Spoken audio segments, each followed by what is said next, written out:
സങ്കീർത്തകൻ്റെ പുസ്തകം 32:10 പറയുന്നു, കർത്താവിൽ ആശ്രയിക്കുന്നവനെ അവിടുത്തെ സ്നേഹം വലയം ചെയ്യും. അവിടുത്തെ സ്നേഹത്തിൻ്റെ കോട്ട അവൻ്റെ ചുറ്റും ഉണ്ടായിരിക്കും. അവിടുത്തെ സ്നേഹം കൊണ്ട് അവനെ അവിടുന്ന് പൊതിഞ്ഞു പിടിക്കും. എങ്ങനെയുള്ളവനാണെന്നറിയാമോ? കർത്താവിൽ ആശ്രയിക്കണം.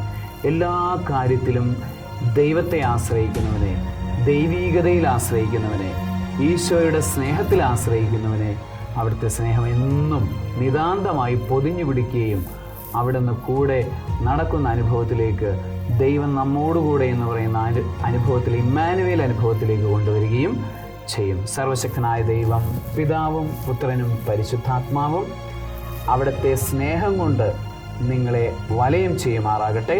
ആമേൻ.